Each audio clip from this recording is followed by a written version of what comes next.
Welcome to Wet and Worthy Woman, the feral feminine conversations that will obliterate the shame that is in the way of you feeling safe and sacred in your body and in the bedroom.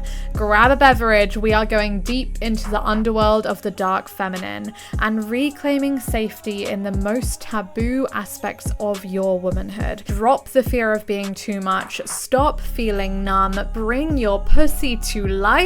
And finally, stop settling for mediocre intimacy. It is time to be worshipped and adored like a goddess by reclaiming your shameless sexual truth. I'm your host, Charlotte Little, sexual trauma survivor turned liberation leader and yoni massage therapist that's about to awaken your erotic energy. Ow!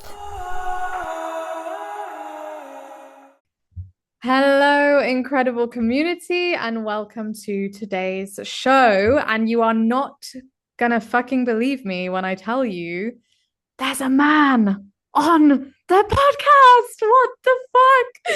I'm so excited about this, but this isn't just any man. This is Mike Elliott, relationship coach, husband, father, and his life's work is all about empowering men and couples to heal trauma and old wounds and step into deeply connected love. After his own journey through adoption, divorce, and the shadow side of masculinity, Mike now guides men to integrate their pain, ditch domination in favor for devotion. And emotional intimacy and embodied presence. So this episode is really for the woman who wants to love her man so well, any man in her life, her father, her brother, her friend, her partner, open her heart and trust him to meet her in the depths of love and intimacy that she truly craves, without coaching him or giving him therapy. That's why we've got Mike here. So welcome, Mike Elliott. Do you want to add anything to that introduction? Oh my God, Charlotte, such a beautiful intro and such an honor to be here with all the women. No, that was so great. It's nice to be here. Thank you so much for joining us. It's an honor to welcome you as our first male guest. So, Mm. I'd love you to walk us a little bit through some of your journey to be the man that is speaking on this woman's platform. You mentioned a bit to me about your journey through the shadow side of masculinity, that you've also been through adoption and divorce. So I'd love you to bring your personal story through if that feels right for you. Yeah, first of all, I'm just getting chills just even dropping in with you, Charlotte, and feeling all the women tuning in because it's a huge honor to be the first man to share on a platform like this because my personal experience supporting women has been there can be a lot of stuff with the masculine, and it's just an honor to be the first because my imagining is there will be inspiration here, but there might be things get stirred up and triggered. And it's extra special to me when you messaged and let me know that I'd be the first because the way that my business blew up when I started coaching is when I found the niche of supporting women to heal their relationship. Supporting women to heal their relationship with the masculine. Once I just owned that and honed into it, that's when my business blew up. And so it's really special to be, years later where I, kind of moved into this terrain of supporting men, of like teaching men how to do that. Of like, how do you offer over presence to the feminine so that they can feel emotionally met? Uh, I just want to first start off by saying that super special. It's like a full circle moment of where everything started for me. So this terrain for me, relationship, I'm just going to be real, has been the biggest struggle point of my life. Being adopted twice in the first year of my life created a real lasting imprint on my experience and my beliefs around what relationship is and love. This was an intellectual, until I was up until my 30s, I was completely oblivious that that had a really deep, lasting imprint. And so I moved through the world with lots of unconscious fear and terror. I didn't realize it.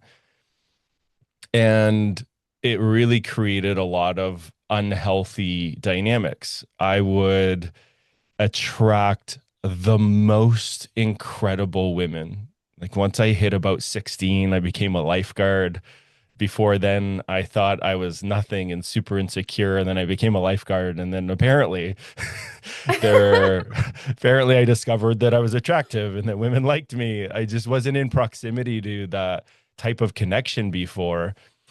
And my ego loved it, but my heart couldn't hold it. I would experience these absolutely adoring, incredible, loving, beautiful women. And it would be just fairy tale beginning. And then about 2 to 3, 4 months into it, I would absolutely freak out and end the relationship. And at the time, I had no idea it was because of abandonment wounding. I had no idea my nervous system was afraid of losing the connection that felt so good, or that all those places inside of me didn't feel deserving of it. I had no idea. And so I just keep replaying that cycle again and again and again. And I was frustrated by it. So I finally just made a decision. You know, I'm going to attract a woman and I'm going to just commit all in. And I did. And I ended up being with my previous wife for 7 years. And in the beginning, it was amazing. It was incredible. And then things started to fall flat and things started to not feel so great. And intuitively, I could feel things were dwindling, but I didn't really understand why. I didn't know what to do about it. And so I just did what most men do. And I just doubled down on personal development. It's like, I'm just going to fix this myself. And I read all the books, I listened to all the podcasts. And the more informed I got, the more depressed I got because it wasn't translating into the felt sense of connection. I didn't actually have the ingredients to offer over emotional presence for my wife at the time. And then I would just drown in even more internalized shame. I would just stack it up and just really believe like something's wrong with me. And then it just repeated and repeated and it deepened. And I just doubled down on all my coping strategies. It was, you know, it's embarrassing to say, but I went full on, committed to Netflix specials, just one after another. I started smoking pot every single day, just trying to numb out the pain of not feeling like a man, not being able to create the experience of intimacy. It was so frustrating. And then there was a day about 7 years into my marriage where my wife walked in the door. She looked at me. I was sitting on the couch watching Netflix, of course. And I made some passive aggressive, snarky comment. She was on a trip and she was late. And I made some comment. She looked at me and she said, "I'm done." And I just responded, "What do you mean you're done? Done with what?" She's like, "I'm done. I'm done with this marriage." And in that moment, I couldn't numb any of it out. Life just got really real, really fast. I got it, but I couldn't hold it. All of a sudden, all the things that I'd been numbing out for the last few years came flooding in. My body started to shake and tremble. I walked into the kitchen and I collapsed onto the kitchen floor and I fell into the fetal position. I wasn't choosing to do this. This is just what my body did. I was in the fetal position and I was shaking and vibrating and scream crying, "I don't want to die. I don't want to die." And then something happened in my consciousness. It's like, you know how people talk about like the awakening? This is when I woke up. And I don't think it's this forever long-standing thing. I really believe awakenings, these moments of clarity that blast through all the delusions and conditioning that we have. And for me, it was one of those moments. I could see myself on the kitchen floor, scream crying in the fetal position, and the tone that I had in my voice. I didn't even know I had that level of vulnerability and fear inside of me. And I saw myself, and all of a sudden the light bulb went off. I'm reliving my biggest fear. This is day one of me entering a body where I was separated from my birth mother. I just recreated it. But now what's different is I'm a man.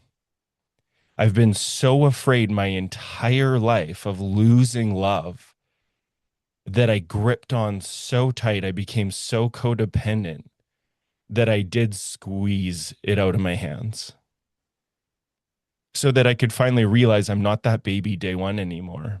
I didn't know that at the time, but in that moment, something just intuitively I could feel. I have to deal with this.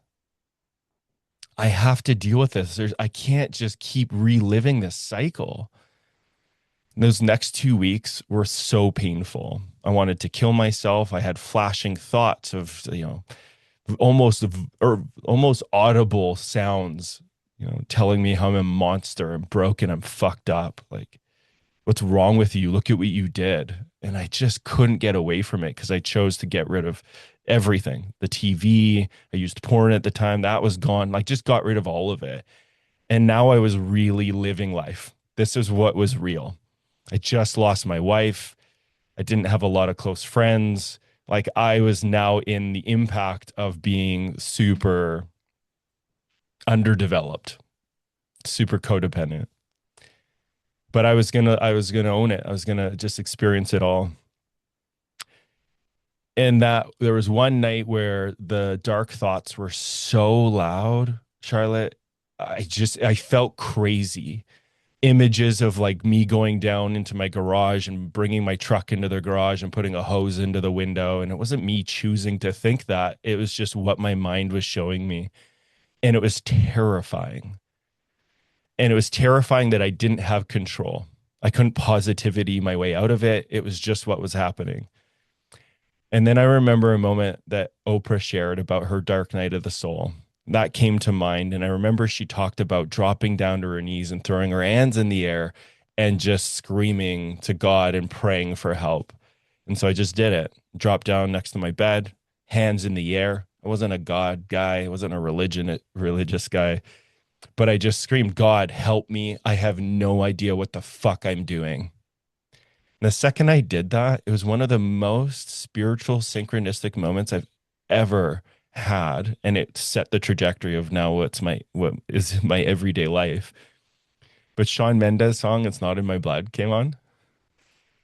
And it spoke to my soul. It's like, here's this dude talking about suicide and just ending it, but just screaming like it's not in my blood. It just riddled through every cell of my being. And I made that choice with him. If I ever meet him, I'm just going to thank this man because it feels like that moment saved my life. It was so connective. There was so much resonance with somebody who wasn't even in the room. I could feel them get me. And that feeling of connection and belonging in the depth of my darkness is the thing that inspired me into making a decision. I'm just going to receive as much help as I need to rewrite this because I know that what's actually true inside of me is I want to live life and I want to live it well. And now this is my walk. I get to crawl out of this hole and learn whatever I need to learn so that this doesn't keep rehappening for that little baby that's inside of me. No one's saving that little baby. It's my job to learn how to parent it. And then that's what sent me on a whole trajectory of it's my job to parent this little baby. This is my lived life. I'm not a victim. And so giddy up. And then for me, that set on the whole trajectory of, really quickly God presenting me the teachers because, when the student is ready, the teacher appears, and my first soul coach, and then my next spiritual mentor. And I just slurped up everything they had to offer me, experienced the love, the compassion, and the care that this little guy needed from the outside first. Once I felt it from the outside, I knew how to offer it on the inside. And then I devoted my whole life to it. I'm like, this is what I want to offer other people. My entire life changed. I went from a plumber gas fitter, depressed, divorced, to now I get to support like high functioning people heal their relational world. It's doesn't make any logical sense, the life that I'm living, but it's a true testament of how I really believe every single one of us has a kid inside. And it's our job to move towards the ingredients that will help rewrite the story so that we can grow up and live the life that we were meant to. Mm, wow. I'm taking a deep breath because it's all making sense now. Why you landed in my world, why I landed in your world, because anyone listening that thinks this kind of reaction or trigger response in relationship is somewhat dramatic or over the top, the abandonment wound is like you said, it feels like dying. It's so strong. And everyone that listens to the show on a regular basis will know my journey with the abandonment wound. And that has been so brought to the surface for me in the past 12 months because I got married. I moved to another country to be beside my man, and I left everything familiar behind, which meant codependency on him was like so right there. That was the choice that I wanted to make, like let's just get all my safety and love and validation from this man because I don't have any friends around here in this new country and I'm building up my work again and like my clients aren't here and like this man's going to just give me everything I need. But I had to choose every single day to be a fucking woman, to come back to myself, to put myself at the center. And that was so much inner child work. Inner child, I always say hello, good morning, check in with my inner little girl every single day because if I don't, she will go to my man. She will go to my husband, and I will be a fucking baby and not a woman in this relationship. And it's my daily work still to create that inner safety for those parts of me, to not sabotage relationships, because it's so important what you said. These patterns will repeat. And they do try very hard to repeat, to fulfill this self-fulfilling prophecy. My personal abandonment story was from never meeting my father. So it's very, very healing to sit with you, to sit with a man. And of course, my husband is the first man in my life that's ever been a stable man beside me, that's been able to provide, that's been a consistent, loving, masculine presence. I've had previous partners, long-term partners, but nothing like this. So of course, all my shit came to the surface because suddenly there was this man that I never had in my life that I always wanted, but I couldn't make him my daddy. As much as I wanted to make him my daddy, I needed to be his wife. And that was a hard, like, okay, rein it in, hold yourself. He's not here for that. And I really want to touch on that because that's what's created so much unsafety for my man, actually, is that my emotions took over in the past 12 months. And now I'm trying more and more to hold myself, be responsible for my emotions, and not make him responsible for my happiness and my pleasure and my safety. And I think that in this world of polarity, sometimes we forget that the masculine also needs safety from us as women. And that's a conversation I really want to bring in today. It's like, what can us as women do in relationship to help support our man to break free from the shame, from the trauma? If we see a man like how you described yourself, watching Netflix, binging, numbing, coping, like what do we do without mothering him, without coaching him? And my man always says to me, he just wants acceptance. He just wants me to accept him in his shadows. And that allows him to come back to his power if I accept him. But if I start judging him and picking, like, oh, you're watching Netflix again, that's not going to be helpful. So, what can we do as women to love men that were in your position? What do you think you really needed at that time? Or maybe it really did, of course, have to come from inside of you. But I wonder what the woman listening can do to support their man to rise. Mm-hmm. Yeah, I love this. And just chills in this inquiry because just the level of care to even be curious is step one. Like when a man can feel curiosity to understand his world, so many of the defense strategies already start to melt. There's a method that I teach people. It's called relational authority. It can be remembered as VAR, vulnerability, acknowledgement, reassurance. What I found over the years is every single human, not just men, but men more so, because there's just a biological truth, and this has been studied. Little boys are more neurologically sensitive and fragile than little girls. What's confusing about that is little boys are also a lot more powerful and potent in some situations, and their outbursts are frightening for some mothers. It's hard to hold this duality of super fragile and tender and frightening when there's toys being whipped at your face, and it's hard to hold both. And culturally, we have sucked at it. And it's led to a lot of really little boys in man bodies. I just want to orient that first because that's something every woman has to understand about her man to first even approach in a way that will land. It's necessary that a woman can see the little boy, not mother it, not be the mother and try to fix it, but to be in care. And so understanding that men have this vulnerability, this fragility inside of them, if the woman can see that little boy, but also see the man in there, see the potential, see his strength, see what is also alive, if those can both be held, often a man's heart will open. Like in the men that I work with high functioning men. And a lot of these men have multi-million dollars, like multiple properties, like they've accomplished a lot in the outside world, but they're so sensitive.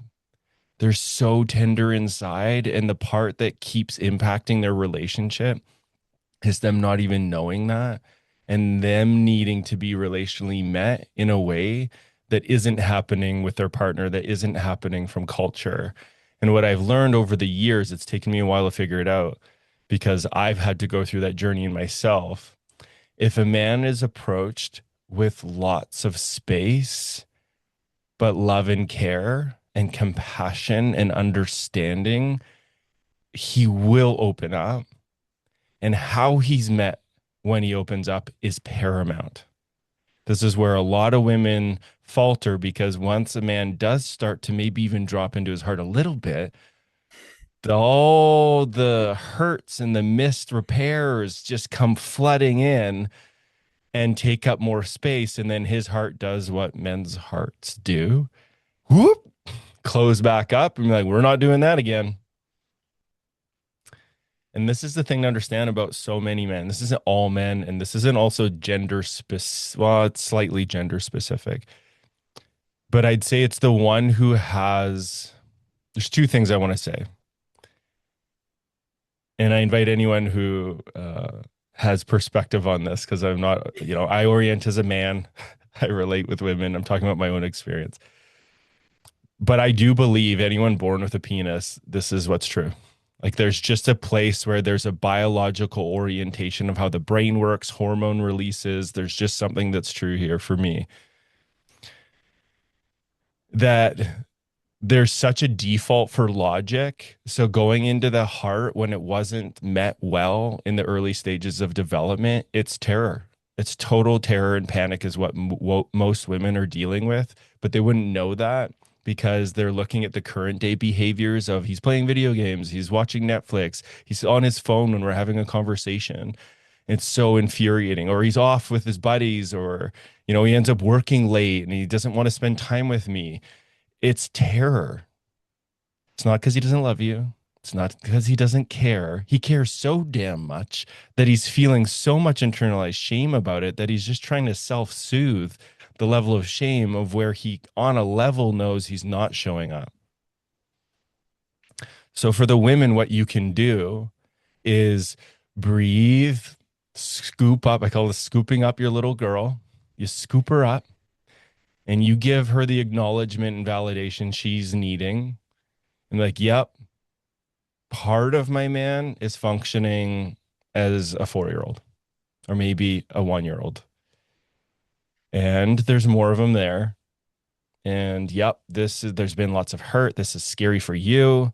And I'm an adult, I'm a woman, and we're going to learn how to relate with this part of him so that we can be more connected. Because the little girl needs to be oriented. If she's running too far forward, leaning too far forward, he's going to feel that. And then he won't feel where there's space for his little part to be there.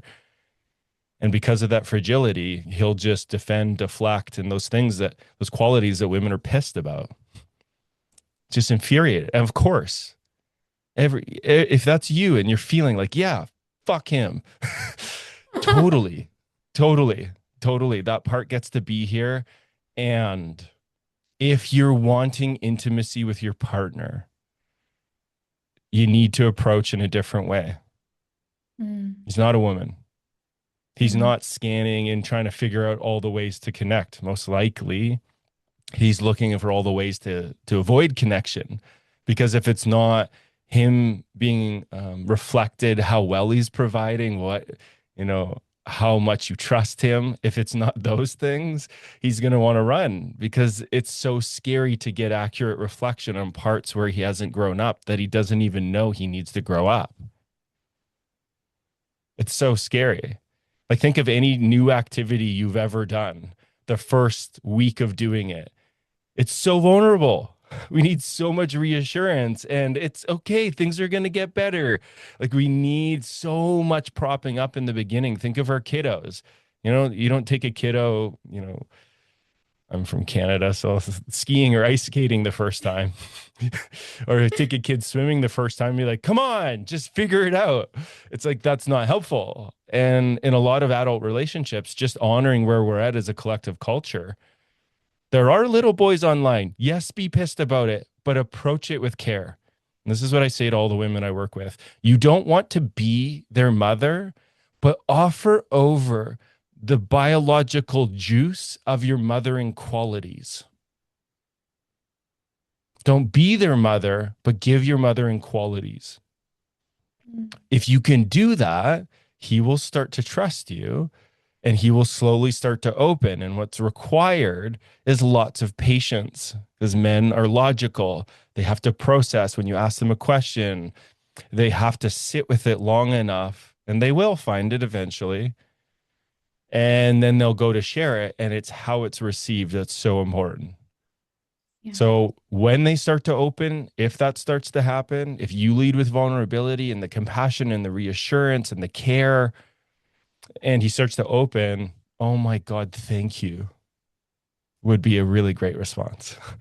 You dropping into your juicy feminine and like offering over touch, moving in, like gracing your body against his, like rubbing his chest, like something to show that you're liking it.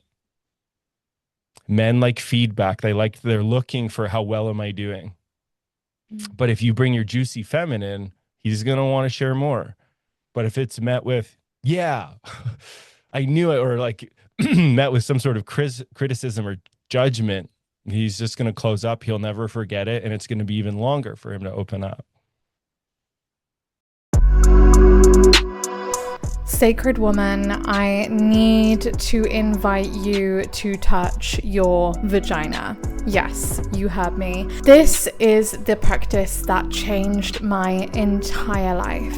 De-armoring or yoni mapping is the process of applying still, loving touch to specific energetic points on the inside and outside of your vagina and your vulva to release the trauma from the past that keeps you stuck in loops of sexual shame, faking it, pretending you can feel something whilst feeling numb as fuck in the bedroom. De-armoring allows you to release the past, the memories in your body of all the times that you were rushed, forced and things were too fast, these create micro tears in the tissues of your vagina. Just like a knot in your shoulder, your beautiful pussy also stores tension. We are not taught that she needs love, not just sex. She needs to be held. And de-armoring is so life-changing because it is the ancient massage practice that allows you to hold this part of your body with no agenda, solely love.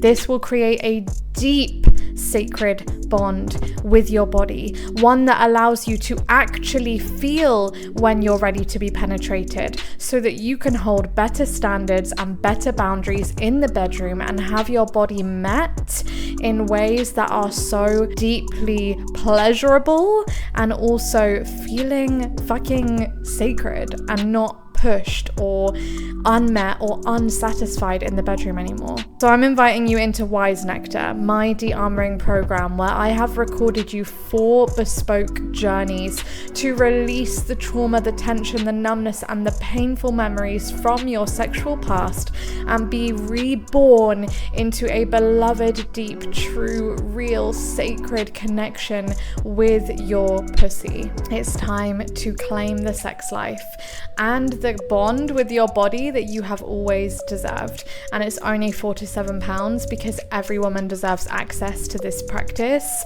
It will change your life. It will allow you to feel things you never thought you can feel. So the link's going to be in the show notes for you, my love. Please give yourself this time to just spend 45 minutes in stillness with your body to feel what she's ready to let go of. I love you. You're so brave for saying yes to this. Yeah. Wow. Thank you. I got tingles when you were like, meet him with your juicy feminine. And I'm just picturing this, like, this man finally dropping in and sharing. And I'm so blessed that I'm in such a conscious partnership with an amazing man whose father was a therapist. So he's been raised with so much emotional maturity and awareness. And I have to make sure when he's sharing, I'm not making it about me, because that's what we love to do. Women are like, no, wait, I'm the emotional one. Wait. Let me just take the stage. Let me take the mic back from you. I can't hold you. You're meant to hold me. But it's not like that. But we can hold him, like you said, with the juice. There's a juicy, womanly way to meet his more vulnerable parts. And that's a beautiful transition into how we carry this depth and this safety that we've just created for his heart into the bedroom. Because, I mean, that's what my show is about, of course, is improving people's intimate lives, helping women to feel safe, helping all humans to feel safe. And I've had a lot of experience working with men's body in tantric massage, where I'll hold a man, not his genitals, but the rest of his body, and he will be like, finally, I'm being met with the safety of touch that's not trying to get something from me. So men want it too. And I just want to make that clear before I say a lot of women are writing to me right now and asking for more from their man. They want more, they crave more. Maybe they're not actually asking for it or voicing it, but they find that they're in these relationships and they get home and the man's burnt out from work and then he's straight onto his games console, or he just wants to watch Netflix with her, so he still wants to be beside her, but there's no capacity for intimacy. And she's like, oh my God, I'm aching for him to like claim me, take me, hold me, fuck me into deep surrender, take me to this space where he's got me. And I think a lot of women are really starving to be held in that way. And I do tell women it starts with us. It starts with you holding yourself in that way. Can you hold your body to deep surrender? Can you meet your pussy, your anatomy in a way that you can actually feel safe in your own body with your own touch first? It's not the man's job. It's not his responsibility. But I'd love to have a conversation about this, on how women can use that juicy energy you mentioned to kind of invite deeper, slower, more conscious, more sacred intimacy. I'd be super curious about that. Yeah, it's so juicy.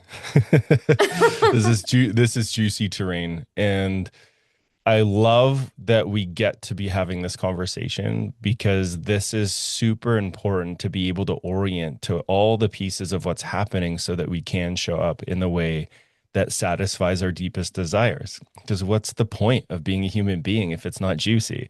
Like there's always going to be the weight and the heaviness to being human, but there's a place where we can make sure more of the time there's the juice.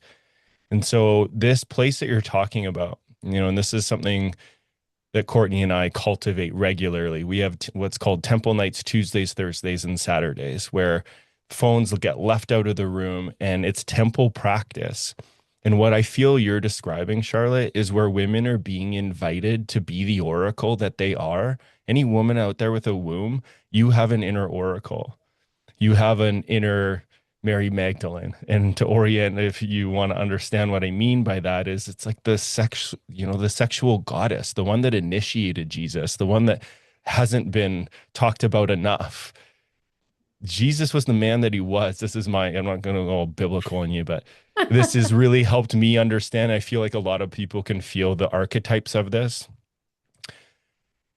Jesus did epic things for humanity. It's the longest standing book, bestseller for the longest time. There's no better seller than the Bible. And I'm not a religious man, but I like the stories in it. And the reason I'm sharing this is for a book to be the bestseller for that long a time and for lots of people to worship Jesus. He did epic things and he didn't do that alone. He did that because of his partnership. He did that because of the relationship that he was in. He did that because of the work that hasn't been acknowledged enough of the time, that isn't attuned to enough of the time. A man who's that connected to a mission that's in service to humanity and to obliterate suffering wasn't from just him and his dick. A woman with a womb inspired that inside of him. Mm. And I say that from lived experience because every time I let Courtney, my wife, initiate me into the potential that I have, there's an exchange that happens. I call this relational reciprocity. There's places I need her to become more of me. So this means really owning our roles. It is not the oracle if we're sitting there in victim consciousness as women, and I'm calling you out with so much love and care because you have every right to be pissed. The impact of the patriarch on all of us is a travesty. And there becomes a point where we have to hold that, shelf it, and then step into the truth that's inside this biological truth, this nature that's spiritual, that goes back through generations. There's an oracle you can tap into, you can call on, so that you can be that juicy, seductory feminine that will draw the king out. The king doesn't stand up and step forward by being criticized and shamed by the little girl who's had it. But if you step into your oracle, and I've experienced this time and time again, anytime I'm in a place of shadow or something I can't see, Courtney will tap into that oracle. She'll bring her juicy feminine, sometimes fierce feminine, sometimes Kali energy is needed. And she brings that to me and she wakes me up with her body, with her energy, with her eyes, with her words. And this is key. If you want more of your man to be there, if you want to receive more of what he has inside, obviously you know that there's potential in there, or else you wouldn't have claimed him as a partner. That's why you're there. You can feel it. How do you get it out? How do you call it forward? That's the question to ask. What, knowing him and attuning to his world, what would get him to stand up and step forward and pay attention?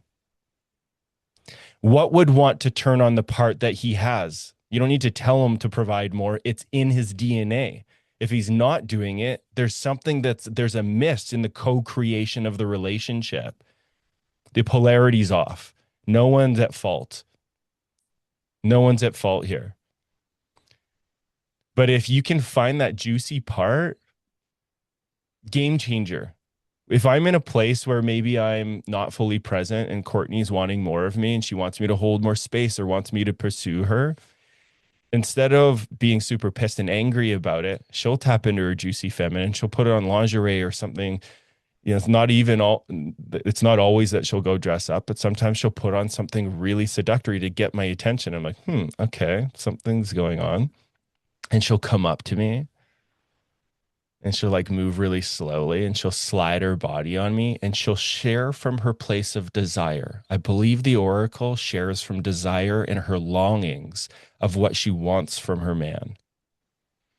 And she'll be like, oh, I just want to feel you, like pursue me and take me every time.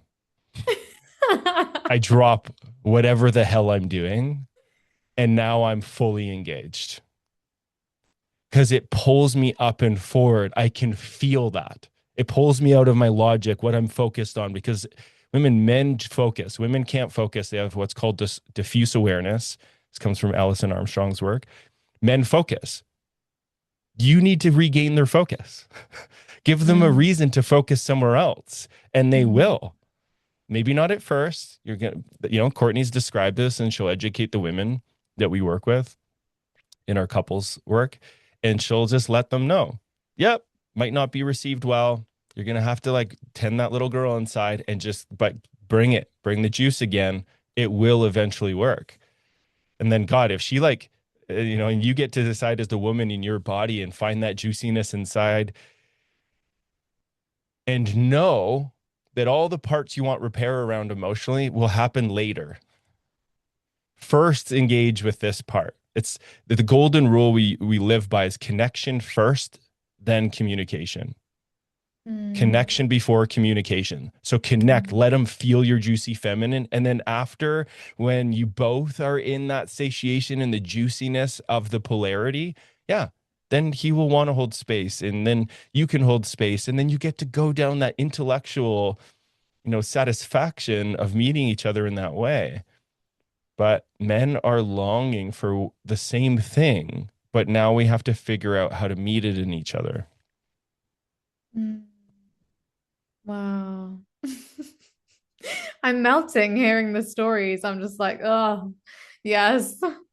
Because it's a frequency. And I've been working with a lot of women recently that abandon this part of them, the juicy part of them, that they will sit next to him and watch Netflix and join his coping mechanism and his numbing thing. I personally practice, if I want to be juicy, then I'm going to let him know, okay, I'm going to be in the bedroom, I'm going to be connecting to myself, and you're welcome to join me, but yeah, that's where I'm going to be. I feel like a bit of a temple night, and I still have those temple nights with myself, because the woman, if we just join the little boy on the sofa, then our little girl wants to come out and be upset that she's like not being played with enough. And then, but we can really activate that juicy feminine, because a lot of women listening might be like, well, why the fuck would I dress up and come on to him if he's just sitting there playing video games, ignoring me? But it's something that you do it for you first. That's what I like to tell women. Like, do it for you first. Why not? So what? He's playing a video game. He's in his shit. That's fine. Go and have a great orgasm in the room next door. I'm pretty sure he'll pay attention. Like, just doing it for you as well, woman, is so juicy and important. And that's something that I feel shifted for me in relationships, and the type of man that I attracted to me now my husband, of course, but like I attracted him after going on my own sexual journey, and before that the type of man I was attracting was not the same. So when a woman is comfortable to do that, when a woman is comfortable, and of course that's where my work comes in, of releasing the sexual shame and the trauma that's in the way of us feeling safe to do these things with a man, with ourselves, to be this sexual woman, And that is when we turn into that oracle, as you say. I feel it's when we really get out of our own way of being that seductress that most women feel inside of them, but in a cage, stuck. So, really, really powerful medicine for relationships. I really love that. I'd love to flip it on the Can I man share? side. Ah, Can I yeah, share one go more for it. quick Yeah, thing? yeah. There's because I find this is a helpful unlock for a lot of women also, is just understand the way that men's physiology is built, the way their brain works. Men need a die-off window. So when men are off on the hunt, which is the work, the crushing it, the doing the thing, they do need a window of time when they walk into their home. That's the die-off period, which means playing the video game, whatever, just a little bit of time on their own to decompress from the momentum and the adrenaline of the getting after it. They need that if this is a game changer. If a woman can acknowledge and know that that's what's true, and if her man walks in the door and she meets with, the relational authority, vulnerability, acknowledgement, reassurance, the vulnerability would be what she's longing for from desire, acknowledging that he was out getting it, getting after it, and that she imagines he wants some time to just decompress, and then reassures, I want you to do that. Is there anything I can do for you in these next 15 minutes? That is going to spark so much curiosity of inside. I've heard men say, what the hell was that? Because they're so anticipating the part that feels inundating, The nagging. the nagging, or even just the angst of wanting to reconnect. Because women, that's the gift you bring us, is you're always orienting from this lens of, are we all connected? Is there harmony in the family unit? That's the gift. We need that. That's the role. But for us, that's not how we orient. We want to receive the gift of you doing that, but we're in a different place. We're after the mission, we're after the providership.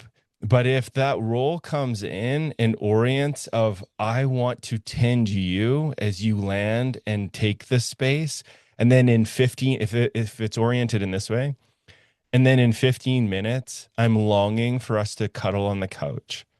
I'd love, and this is huge, women, teaching the man how to love you because he doesn't know. Needs to be taught. Courtney has had to teach me over the years of what to say, how to touch her, what things really fill her cup, what helps her feel emotionally met. It's not something I watched growing up. And I imagine for all of you listening, it's a rarity to have this modeled in the way that we're wanting to experience it. So we need to teach each other. This is why we listen to this podcast, is learn, educate, and then show up in the new behavior. And so, hey, I'd love if we met on the couch in 15 minutes or 20 minutes, whatever they need. Not whatever they need, put a time window on it. And then say, I would love if you rub, if I'd love if you'd rub my face really softly. And we just made eye contact. And you told me 3 things you love about what I bring to the home. Mm. Directly ask for it. When men are given clarity, they're all in. Like when I do all men's calls, they are hungry. They've got their pen and their paper. And when I'm telling them how to meet the feminine, they are ferociously writing notes. It's not that they don't want to do it. They don't know how. They need to be Mm. taught. And so if you inside, and this is a humbling thing to just reflect back, women, if you don't know how to teach them to love you, imagine how fucking confused they are. If you can't clearly communicate and ask for it, how are they going to know? If you don't know, they definitely don't know. But if you can and learn and like work with Charlotte, keep listening to this, wherever you got to find that inside of yourself. Man, when Courtney comes up to me and says, sweetie, you're not doing anything wrong, but I'm just experiencing your energy is intense right now. Can we just slow down together? Can you hold me? Can you put your hand on my back and just tell me that everything's okay? And then I'll attune because it's so clear. I'm like, oh, is my energy like representing your dad? Are you remembering that little girl remembering where Mm, she didn't have that connection and care? mm, Oh, sweet one. I see that. Oh, of course. She's so welcome here. I've got you. I'm right here. And then I can speak and offer over the fathering qualities to that part in the moment of our life and our relationship. I'm not caretaking her, I'm in the care of her. But it gets initiated when she can so clearly ask for what she needs. And then I can add my flavors on top, just knowing her journey from all the places we've opened up to each other. This is how we get to rewrite our past together. This is what we call the sacred we. We're so much stronger in the we, but we have to offer over the things to unlock it. mm. Yeah, thank you. Thank you for bringing us such visceral scriptures of inspiration for us women to speak because my woman on here, these are like wild, feral, conscious women listening to this show. Like I don't do spirituality calmly. Well, I do. There's obviously a polarity, but mostly here we're about the like untamed, unapologetic, shameless as fuck. Bring me your Yeah. truth, bring me everything. Wet, wild, inappropriate woman. Listen to this show. And these women might want to practice that of voicing their triggers in this way because that has been my deepest practice in my relationship to the masculine now is like how can I not just explode at him, how can I bring it through vulnerability, how can I bring it through not pointing the finger, not making it about him, you said this and now I feel this way. It's like that line of you're not doing anything wrong, it's not your fault. I'm not attacking you. This is really helpful for my man. I'm not attacking you and I'm noticing blah blah blah. And it being bringing the vulnerability around like yeah, you're bringing your truth. That's not easy. And a lot of women listening, just check yourselves for a moment if when Mike was talking, you wanted to be like, oh, my man would never do that because he's not conscious. Because a lot of women listening to the show are deep on their spiritual journey, but their partner has no fucking idea. So, what Mike says is even more important voicing it. And this is how men like in my experience, just, I mean, I've been, I'm saying it like a brag now, but I did an Instagram post about this recently. It's not a brag, but I've been proposed to 3 times. And I think it's because of this reason. Like, if you can understand how to not make a man feel like shit, they will fall in love with you because you're making them a better man. And when you're the type of woman that can make a man feel better about himself, holy fuck. Like, Mhm. that's it. That's what we're here for, to love each other into more loves for ourselves. So I really honor your partnership and the work that you've done, not only in yourself but as a couple, because it's rough terrain. It's not like it's not easy to control both sides of the emotions, to not take it personally and to grow instead of explode. It's not easy, but it's so incredibly divine. It's like out of this world, better than any plant medicine, unbelievable growth and expansion going on in union. So, whether you're looking for a man or you are looking for a human that doesn't go by that gender, wherever you are in your relationship, like this way of relating to humans is what could change the fucking world. I truly believe that. I truly believe that. So thank you for bringing this piece for us. I'd Yeah. love to ask you about initiation through intimacy whilst we're on this subject of initiating each other. And this is something you brought to me about why emotional intelligence is the new masculine edge. And I feel like this is the perfect time to bring that emotional piece that we're speaking to. And yeah, give us the new masculine edge. I'm ready for it. The world is ready for this. Yeah. There's a way that I feel men really know it's visible, it's everywhere. It's the form of masculinity that is really great at accomplishing and building in the world. Dominant power, patriarch. It's glorious on a level to see how much has been accomplished in these last 100 years with that form of masculinity. Now, that form of masculinity is separate from nature. It wants power over it. It's driven from fear and isolation, not globally and always. I'm just talking about the shadow side of it. Masculinity that is functioning from a place that thinks it knows will create negative impact everywhere. A man that's leading from just the head will create ruin. The men who are burnt out, exhausted, divorced, on the brink of divorce, they're living from their head. I'm oversimplifying it because that's just the symptom. That's what's driving the experience and the reality. When you're in your head, you're dead. Men default to being in their head because it wasn't safe to be in the heart. They weren't met well. I'm one of these guys. I have been so afraid in my life to be seen in my weaknesses that I doubled down on the places to be seen and perceived as strong.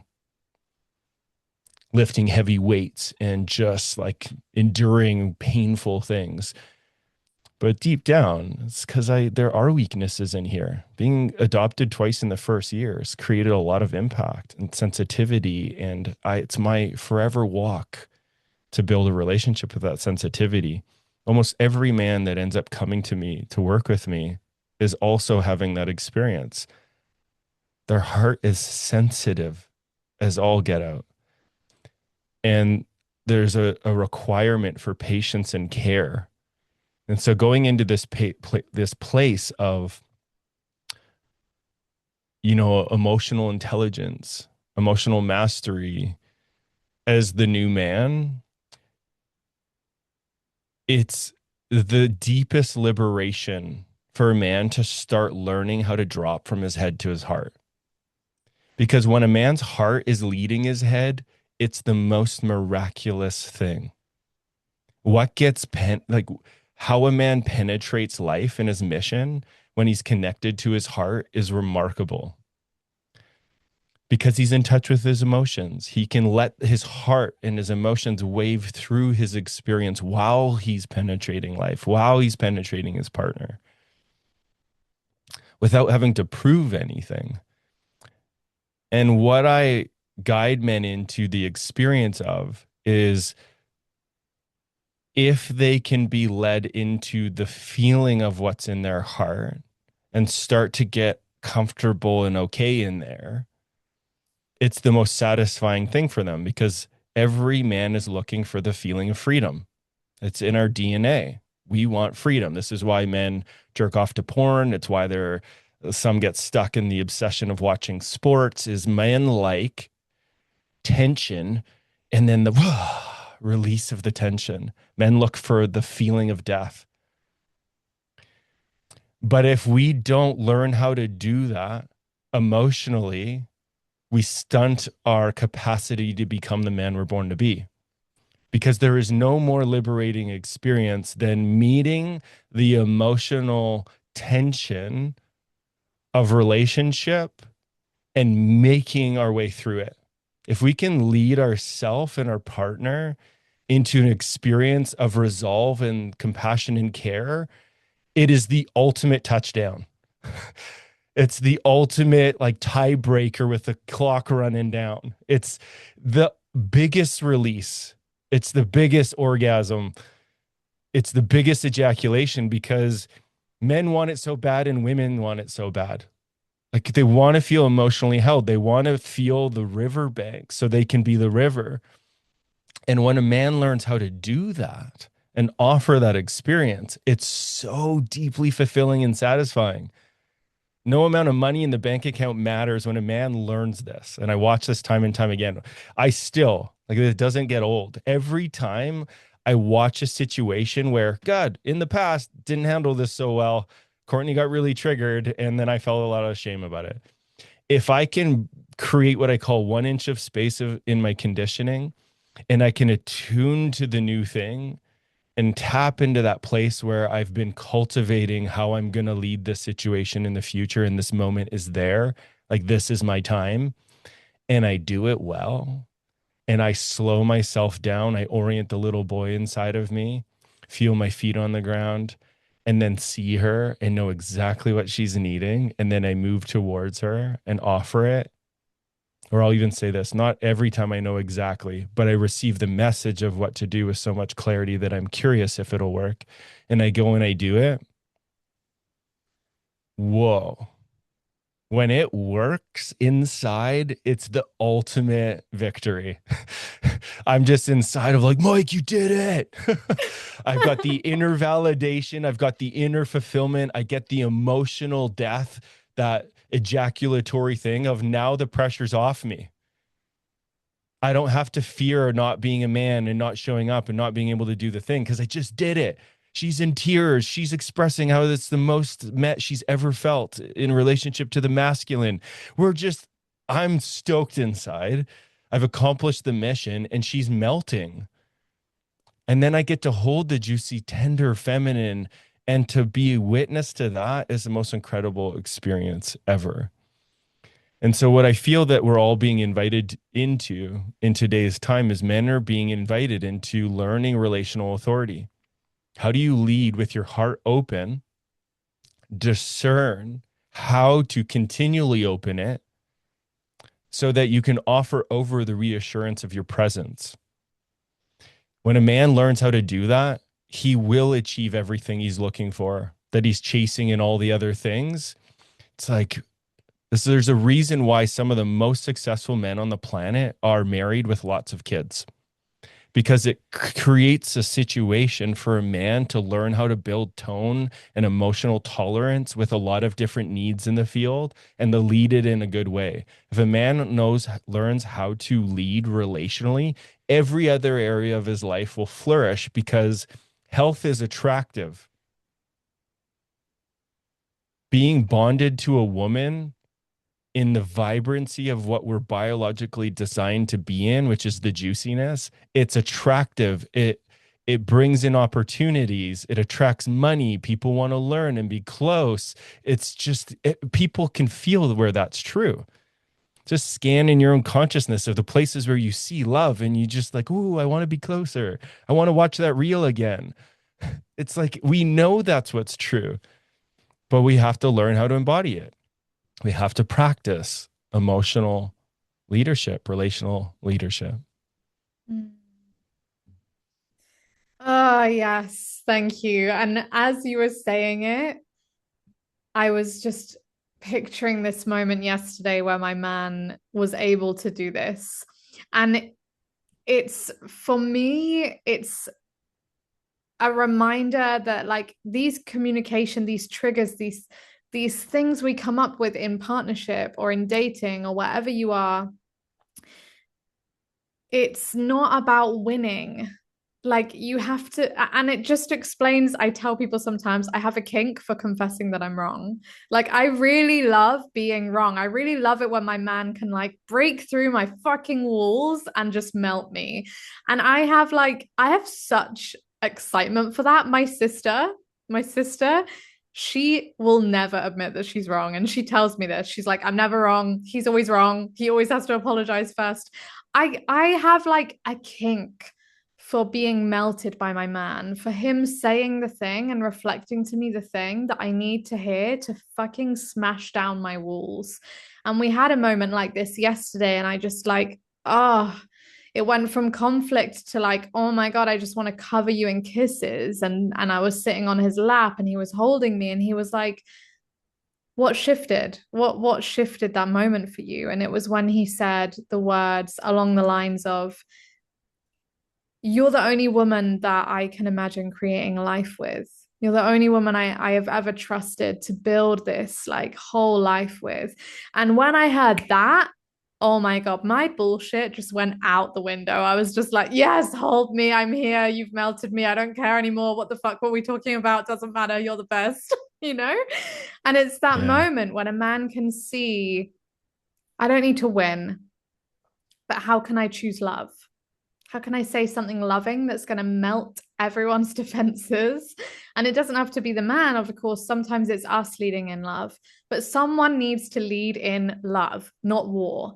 And that's why I love that we're having this conversation now in such a dark time on the planet with the release of the Epstein files, which are triggering a lot of women in my space that do carry sexual trauma, to have a conversation with a man about these topics, to bring safety and to remind the woman listening amazing men exist. Men want this. Men want to do better.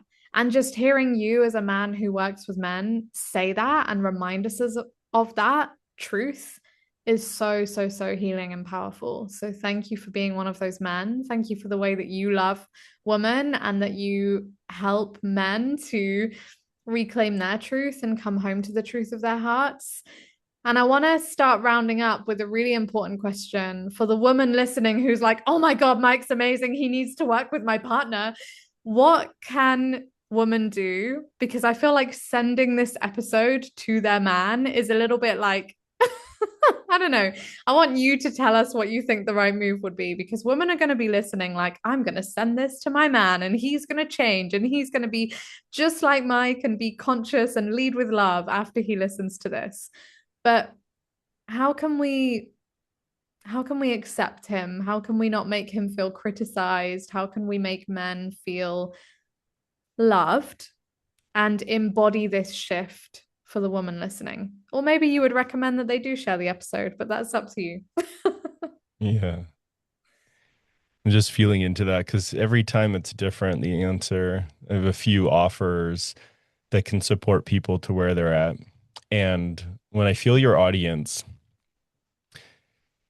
what I've learned over the years is it very rarely works when a woman just sends, "Hey, I think this would be good for you." It's maybe a 0.00% success rate.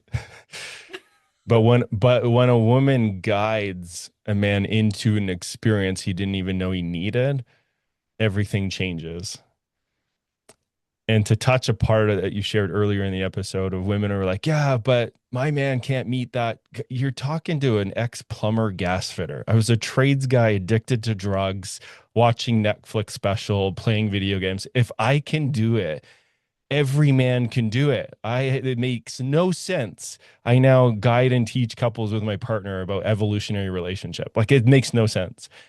But with the right ingredients, it's possible. And I share that because Courtney and I have uh, a an offering where you journey with us for a year. It's called Evolutionary Relationship, the Initiation. My sense for the woman out there listening to this, where you know what you want that juiciness of the relationship. I would say that, you can hop on a call with Courtney and I and ask any questions. But what we see with the couples in that group is it's real. Both couples in the room showing up, doing the practices real time. That's what the practice is that needs to happen in the day to day life. And it's not just talking about it. It's not just sharing the information back and forth. It's like if you both show up in the room and do the work, it will happen or it won't. And then it makes it really, really clear you're not meant to journey and go deeper. But I'd say that it's like showing up in the room as the couple, doing the work together is the thing that starts to dissolve the you me consciousness in relationship. And it starts to cultivate the we consciousness. And men often need to be led into that group. Every man in our group. Why are you here? Show of hands. How many of you are here because your partner said we're doing this thing? Every single one of them. So guide your man into a room. If it's not with us, it's find some couple who's doing the thing that you can really go all in on and claim it. Mm. Thank you. Oh, claim it. Absolutely. We all deserve this level of love. Thank you so much, Mike, for bringing your wisdom, your truth, your embodiment onto the show. I'd love you to share where everyone can find you, the best place to hang out with you on the internet. I know you've also got an amazing podcast with Courtney, so I recommend everyone go and listen to that. But anything you want to share here? Yeah, maybe I'll share the links with you down below. But for your audience, I really feel the most important thing would be go tune into the podcast. The link will be below. It was called Together for quite a few years, but we've recently rebranded it to The Sacred We, which is the very essence of what's happening in our work. And so you can search that, and that's the place to get an experience of Courtney and I, sharing this information. It's the best way to tune in. And then if you want to go deeper, it would be Evolutionary Relationship, the Initiation, our year-long program. Mm. Thank you. Thank you, Mike. This was so special. Thanks for being our first male guest. It was such an honor to get the masculine perspective on this, to bring in the masculine heart, to remember that you're not all just absolutely bulletproof, but that you do have hearts that we need to care for and nurture and hold space for. So thank you for that reminder. I really do feel that this relational work is what the world needs right now to really change, to love each other better. So this is the most important conversation I could dream of sharing with the first ever masculine guest on the show. So thank you, thank you, thank you. It's been a pleasure. Everyone go and check out Mike's work, check out Mike and Courtney. They're epic. And yeah, we'll see you soon, Mike, I hope. Such an honor, Charlotte, and to all your listeners. Thank you. Thank you. Mm.